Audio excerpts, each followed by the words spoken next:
Bonjour et bienvenue pour ce nouveau format d'émission. Ça faisait longtemps que ça me titillait de revenir passer vous revoir plus régulièrement.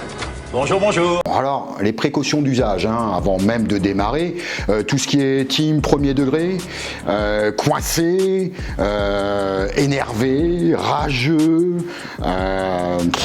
écoutez, on vous laisse le temps de partir rapidement, sinon vous avez les oreilles qui vont saigner un petit peu. Mieux vaut ne pas rester sur ce type de programme.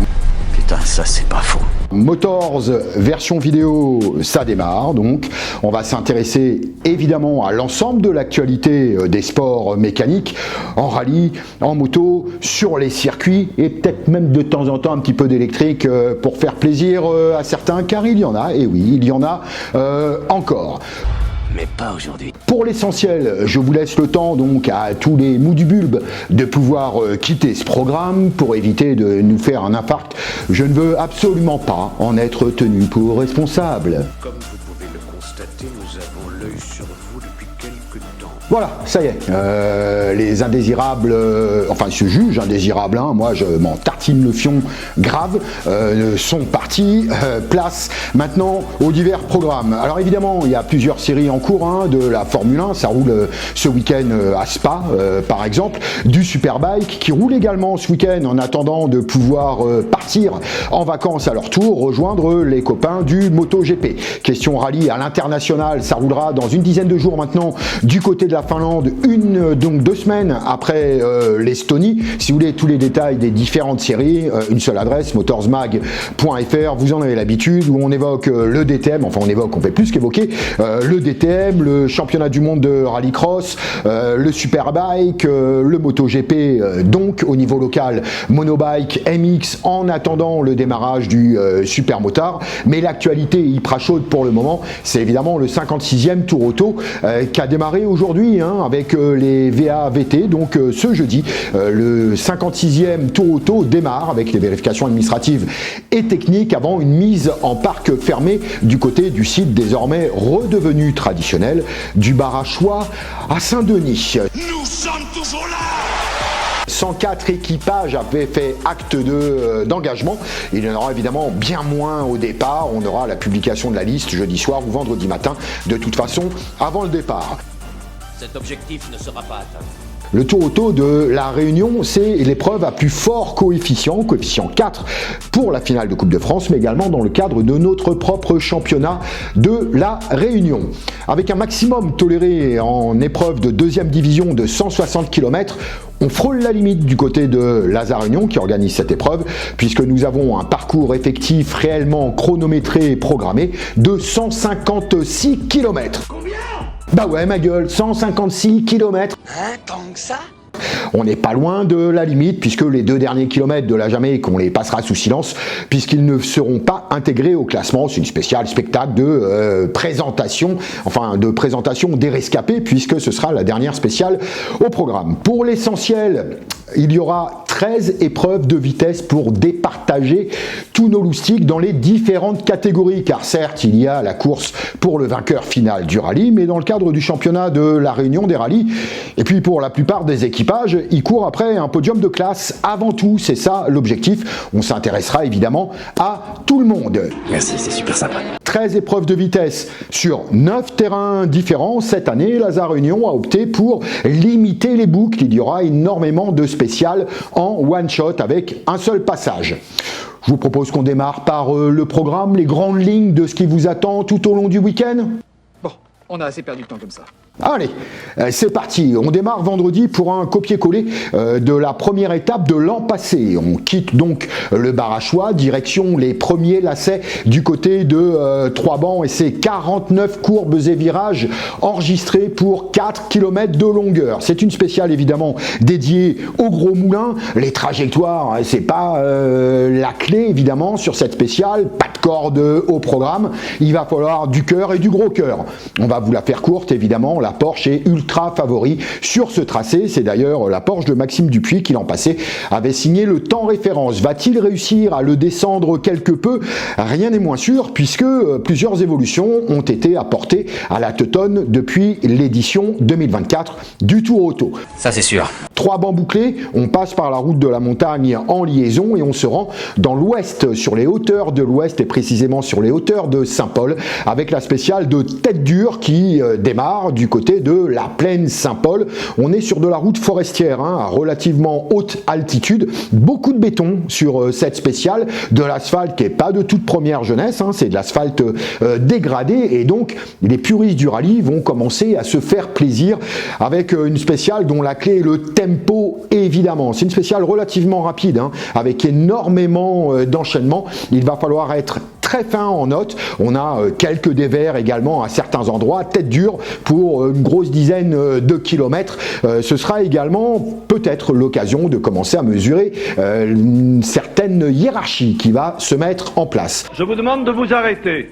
Tout ce petit monde redescend ensuite du côté du stade régional à Saint-Paul pour un premier passage à l'assistance. Au menu, on va évidemment réparer si besoin est, apporter quelques réglages différents en vue de la dernière spéciale à ce menu de vendredi avec une spéciale disputée en nocturne du côté des hauteurs de la possession Saint-Denis puisque c'est la spéciale de Ravina Malheur qui bouclera cette première étape spéciale relativement haute qui sera relativement étroite comme d'habitude avec là encore un point particulier avec la météo en cas d'humidité résiduelle pourquoi pas ou en début de soirée la chaussée peut se révéler glissante d'autant qu'on est en plein hiver ici à La Réunion, les feuilles évidemment sont tombées, forment à certains endroits un léger tapis et donc relativement glissant.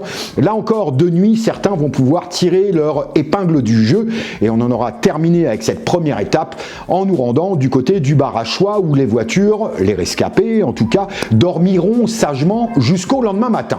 Déchaîne les enfers. Samedi, c'est le gros morceau, la grosse étape de ce 56e Tour Auto. On bascule cette fois-ci dans l'Est, donc on quitte Saint-Denis le matin, direction un premier parc d'assistance sur la piste des Orangers à Sainte-Anne. Donc il y aura une belle animation, si vous voulez y aller, n'hésitez pas, il y a toujours beaucoup d'informations à prendre. Les pilotes sont la plupart du temps beaucoup plus disponibles évidemment que sur les secteurs de liaison. Vous voulez discuter avec eux, ce sera le moment sur la piste des Orangers à Sainte-Anne. Et puis on a une boucle relativement inédite puisque cette fois-ci on va démarrer par Cambourg dans le sens justement piste des Orangers vers le rond-point des Plaines en descendant toutefois par le chemin Safer. Donc un classique Cambourg relativement rapide mais surtout extrêmement piégeux dans ce sens de circulation.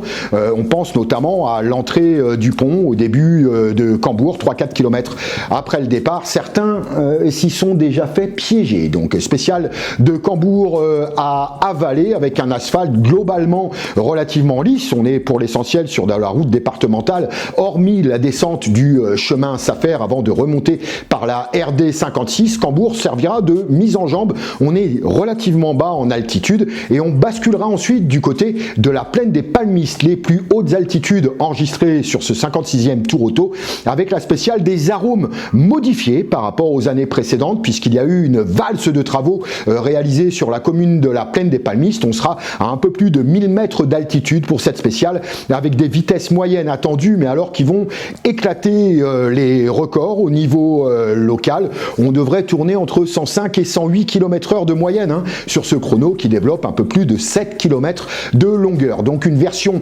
allongée du arôme classique. Ce sera sans doute un des points sur l'écart, même si elle est courte, les écarts vont être relativement importants. À chaque fois que les voitures déboulent plus vite, les écarts à l'arrivée sont évidemment bien plus importants. À surveiller évidemment l'état de forme des voitures, puisque là nous serons à 1000 mètres d'altitude, donc grosso modo avec une déperdition d'environ 10% de puissance pour l'essentiel des moulins. Je ne t'offre que la vérité. Pourquoi aller du côté de la plaine des Palmistes, me direz-vous? Ah ben pour dire merci à la plaine des Palmistes, puisque l'année prochaine, il y a un rallye régional organisé à la plaine des Palmistes. Et Ernestine, notre célèbre informatrice, nous informait très récemment qu'il s'agissait d'une épreuve à nouveau organisée par Lazare Union. En voilà une surprise. Qui l'an prochain devrait donc avoir 4 rallyes à organiser, Petite-Île, Saint-Joseph, Tourauto évidemment, et donc le rallye régional de la plaine des Palmistes. On aura l'occasion d'y revenir. Une offre intéressante. Une fois la première boucle terminée, tout le monde rentre sagement du côté du parc d'assistance pour les éventuels ajustements, les modifications à apporter pour une deuxième boucle qui emprunte les mêmes spéciales, la spéciale de Cambourg pour démarrer et la plaine des Palmistes en altitude dans un deuxième temps. Évidemment, on sera au milieu de l'après-midi, tout le monde redescend à nouveau aux Orangers avec un regroupement et une nouvelle assistance. Qu'est-ce que ça change? À suivre, la spéciale des radiers, connue, évidemment, mythique du Tourauto, qui sera disputée cette fois dans le sens Bois-Blanc vers Pont de la Rivière de l'Est. Donc un gros morceau avec un radier photo qui traditionnellement saute énormément. Amis spectateurs, si vous allez sur cette spéciale, 1, ce sera en nocturne. 2, les conditions météo sont relativement aléatoires, donc surtout, prière de respecter les dispositifs de sécurité mis en place par l'organisateur et leurs correspondants sur le terrain pour cette spéciale des radiers de un petit peu moins de 15 km, notamment au droit du radier photo. Les pilotes, évidemment, savent tenir le cerceau, sinon ils ne seraient pas là, mais... Ah oui, merde. Personne n'est à l'abri d'un problème mécanique, un cardan, une suspension ou quoi que ce soit qui peut envoyer bouler la voiture sur une trajectoire qui n'était pas forcément désirée au début. Donc dans un premier temps, le triangle formé après la réception de Tourauto, du radier photo formellement interdit, évidemment, cette zone-là. Et tous les abords de radier photo sont évidemment particulièrement accidentogènes. Je ne peux que vous demander d'aller un petit peu plus haut avant ou après. Vous verrez aussi bien, hein, croyez-moi, vous verrez d'ailleurs sans doute beaucoup mieux en étant plus éloigné. Ah ouais, carrément. Suite à radier, tout le monde retourne à nouveau sur le parc des Orangers avant le gros morceau tant attendu de ce 56e Tourauto. Perdons pas de temps avec ces bêtises. Après une longue liaison par la route des Laves, je vous rappelle qu'on est de nuit, hein, attention, longue liaison donc sur la route des Laves, on se rend du côté de Saint-Joseph avec une petite pause là-bas, histoire de regrouper tout le monde et vérifier qu'on n'a perdu personne, pour se rendre sur la spéciale, j'allais dire une super spéciale, oui, c'est une spéciale extraordinaire s'il en est. C'est sûr qu'on peut se prendre une petite fête. Le plus long kilométrage de la saison, en tout cas jusqu'ici, 28 km au programme, une variante des terrasses du rallye de Saint-Joseph traditionnel, puisqu'on démarre comme d'habitude au niveau du rond-point, entre le rond-point des Lianes et le rond-point des terrasses. Les voitures font le tour du rond-point des terrasses, rentrent dans la zone des terrasses, et ensuite il y a une modification d'itinéraire un petit peu plus haut, puisque l'arrivée ne se fera pas en altitude, mais on va boucler jusqu'à Domaine du Relais en hauteur de Petite-Île pour redescendre taquet plus par le chemin Jessie et pour finir sur le chemin Leveneur qui va être particulièrement spectaculaire. Après 28 km, les pneus, on a tapé dedans, les suspensions, on a tapé dedans, elles sont bien chaudes, va falloir gérer, et les freins, je vous en parle même pas, puisque descendre du Domaine du Relais pour arriver au niveau du village de Manapany-les-Bas, ça va débouler sec avec un final mais ultra rapide, hein, c'est du flat out plus, vraiment, ça va être un gros morceau, des écarts importants sont attendus sur cette spéciale, mais aucun pilote ne pourra aller taquet du début à la fin. Impossible. Les mécaniques, les freins, les suspensions, j'y reviens, ne tiendront pas le choc. Il faudra donc temporiser, savoir gérer cette spéciale. Et c'est là où, a priori, les équipages qui ont le mieux préparé leur rallye pourront tirer leur épingle du jeu avant la mise en parc fermé de deuxième étape au soir de samedi, donc du côté de Saint-Joseph. C'est fini, oui. Last but not least, la troisième étape, ce n'est pas juste pour se faire plaisir, pour reclasser tout le monde. Vous savez que dans notre réglementation, nous n'avons pas de power stage, évidemment. Quoi ? 5 épreuves spéciales sont au programme, mais seulement 4 compteront au chrono, puisque la dernière, j'y reviens, la spéciale de la Jamaïque ne sera pas partie intégrante du chrono du Tour Auto. Bah quoi? Qu'est-ce que j'ai dit? La journée de dimanche donc démarre par une spéciale qu'on n'a plus disputée depuis un petit moment maintenant, la spéciale de Maison Rouge avec un début sur de l'asphalte lisse qui est de la ligne droite, mais alors flat out là également, les gros moteurs vont se faire plaisir, suivez mon regard notamment en ce qui concerne le flat 6, ensuite ça va se complexifier quelque peu avec énormément de virages, certains relativement piégeux qui referment des revêtements fort différents pour reprendre la RD3 du côté des hauteurs de l'Ouest pour boucler cette spéciale de Maison Rouge qui en tout cas va permettre de mettre un dernier coup de collier avant l'arrivée de ce Tour Auto. À n'en pas douter, il y aura encore énormément de matchs qui seront en cours dans les différentes catégories. C'est ça l'idée. Cette spéciale Maison Rouge sera bouclée avec la spéciale des Camélias. Alors je sais, certains vous disent on accélère, on freine, on accélère, on freine. Non, Camélia, la spéciale des hauteurs de Saint-Leu, il y a beaucoup de trajectoires à aller chercher, y compris sur la première section RD22 en descendant. Il y a quelques petits secrets, il faut bien le dire, qui existent pour pouvoir grappiller un dixième par-ci, 2 dixièmes par-là. Ce sera en tout cas à suivre. On démarre donc par la RD22 en descendant. On prend la route de Colimaçon, la RD13, la spéciale connue du côté de l'Ouest. Enfin, pas Colimaçon, vous aurez corrigé par vous-même. Cette spéciale fort connue RD13, on se dirigera vers le sud avant de descendre par Katsou et terminer sur les hauteurs de la gendarmerie de Saint-Leu pour cette spéciale des Camélias. Là encore, il va être question de rythme. Il va falloir tenir la cadence sur cette spéciale, savoir produire l'effort au bon moment. Il y a quelques sections qui sont ultra rapides avec un très bon revêtement. Ce sera à surveiller de très près. Deuxième boucle donc pour finir ce Tour Auto face au chrono, à nouveau Maison Rouge, après un parc d'assistance qui sera situé au marché de Gros à Saint-Pierre, ZI3. On refait donc une boucle Maison Rouge puis Camélia avant de monter gentiment du côté de Saint-Denis et précisément du côté de la Jamaïque pour un passage d'honneur sur le circuit de la Jamaïque, 2 km au programme. Vous pouvez y aller, vous aurez beaucoup plus de facilité de stationnement et de circulation sur la Jamaïque plutôt que sur le Barachois. Barachois, parc d'arrivée finale, podium, mise en scène, protocole, remise au minimum, je l'espère, des trophées pour les 3 premiers. Il nous faudra quand même quelques images. Et voilà, on en aura terminé avec ce 56e Tour Auto. J'aime me battre. Je vous le disais, dans ce magazine, on va également s'intéresser aux autres séries. Il n'y a pas que du rallye à La Réunion.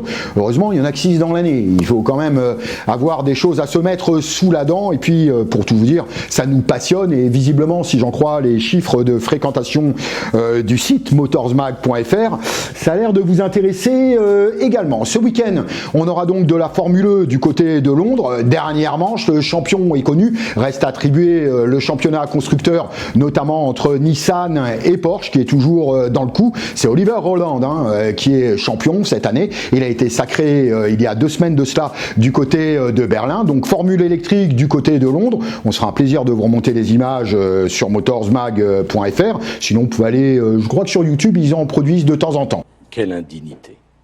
Vous avez également de la Formule 1 à Spa à suivre, circuit mythique s'il en est, avec des conditions météo pour le moins certaines tout au long du week-end.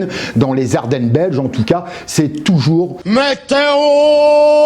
Ce sont toujours de magnifiques images qui ressortent de ce Grand Prix avec une particularité cette année. Le Grand Prix de Spa adopte un format sprint. Ouais, ça va rouler, ça va débouler dès samedi. Ah merde, ça me coupe les jambes ça. Comment ça se fait? Donc à suivre ce week-end également le Grand Prix de Formule 1 de Spa. On a également du Superbike avant de partir en vacances sur un nouveau circuit du côté de la République tchèque. Ce sera à suivre en tout cas. On attend beaucoup de ce nouveau circuit qui a été dessiné initialement pour la Formule 1 en Superbike. Ça va être intéressant de le suivre. Et puis on a une manche mondiale de motocross également ce week-end. Et puis pour finir ce long week-end dédié au sport mécanique, on aura de l'IndyCar également du côté d'un autre circuit fabuleux s'il en est. Si vous avez un jour la chance de vous rendre à Monterey en Californie sur le circuit de Laguna Seca, je ne peux que vous inciter à aller voir quelle que soit la série qui roule sur ce circuit. C'est vraiment un gros monument des sports mécaniques, fabuleux, avec cette montée en aveugle, on plonge derrière sur un gauche-droite. C'est vraiment un circuit à aller visiter au moins une fois dans sa vie. Ici, c'est moi qui fais la loi. C'est clair? Voilà, vous avez l'essentiel de ce qui nous attend ce week-end. Pour plus de détails, je ne peux que vous inciter à vous rendre sur motorsmag.fr. Le schedule complet de chaque épreuve y est en ligne. N'hésitez pas à cliquer. Vous allez sur l'onglet supérieur, vous choisissez la discipline et ensuite quelle catégorie de discipline vous optez. Et vous aurez tous les papiers. C'est aussi ça, Internet qui nous facilite la vie pour pouvoir aller récupérer l'ensemble des éléments. On attaque. Voilà, je vous fais plein de bonnes choses. Ce week-end, on se retrouve sur les ondes d'Antenne Réunion Télé pendant les journaux télévisés. Antenne Réunion Radio également sera de la partie régulièrement dans leurs journaux. On aura l'occasion d'y revenir. L'info.re pour des petits crushs supplémentaires de ci, de là. Et évidemment, Motors Mag. On va se faire un plaisir, un devoir de vous ramener des images et quelques interviews assez régulièrement.